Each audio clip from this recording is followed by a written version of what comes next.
magnifique occasion de recevoir le Tour que nous n'avons pas reçu depuis 20 ans à Saint-Malo et de le recevoir à l'endroit même d'où partent les grands voiliers pour les grandes courses transatlantiques.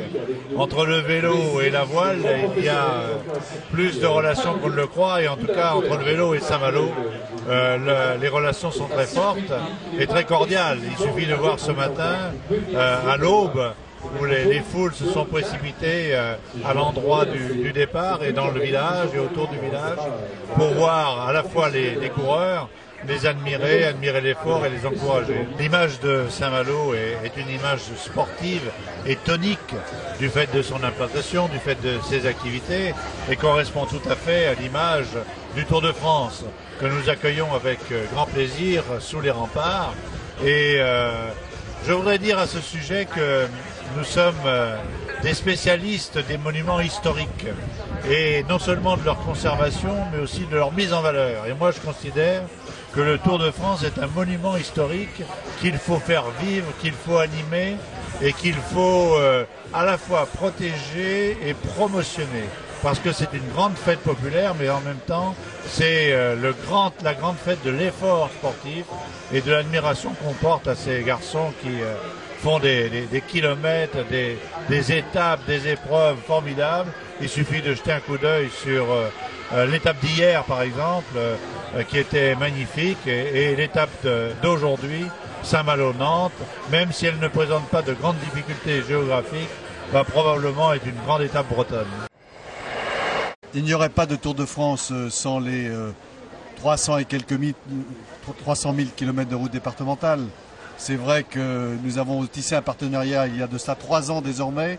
Les départements sont devenus équipiers du Tour de France. Nous avons des techniciens de nos services qui préparent les routes départementales qui sont utilisées au point de vue de la sécurité, de l'entretien, de la mise en place des bottes de paille. C'est un travail énorme.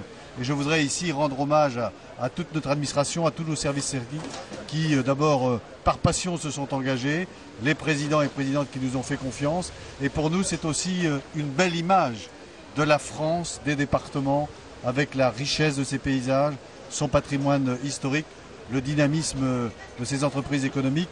Et je crois qu'on a eu raison, il y a de ça 3 ans, de nous associer et à devenir, comme je le disais tout à l'heure, de véritables équipiers du Tour de France. Et j'espère que ce sera une aventure que nous durerons et que nous continuerons ensemble pendant encore de très nombreuses années. On voit bien que toutes ces images qui défilent derrière les coureurs, derrière cette caravane qui pérégrine sur nos belles routes départementales, et puis surtout, ça montre bien aussi l'efficacité des conseils généraux, des départements en ce qui concerne leur politique publique d'aménagement du territoire. Vous voyez de très belles routes partout, que ce soit dans le monde rural, dans le monde urbain, et on a besoin de ces routes pour le transport, les usagers, mais aussi les transports publics du futur.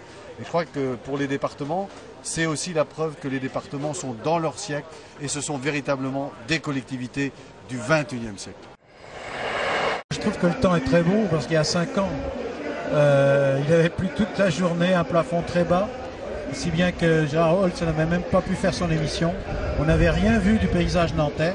Bon, cette année, il fait meilleur, et puis surtout, il y a toujours, quel que soit le temps, cette fête populaire, ce rassemblement formidable de tous ceux qui aiment le Tour de France. C'est une vieille histoire, c'est une longue histoire, puisque c'est plus de 30 fois que le Tour est arrivé à Nantes. Et ce que je trouve formidable, c'est que Nantes a beaucoup changé, grandi, et malgré cela, malgré les difficultés que ça peut présenter au niveau de la circulation, nous avons, avec les organisateurs du Tour, tenu à ce que l'arrivée de cette étape soit au cœur de la ville, sur le quai de la Fosse, parce que je crois qu'il faut que le Tour de France vibre aussi avec la cité dans son image, son architecture, et puis bien sûr tous ceux qui habitent, tous ceux qui aiment cette ville.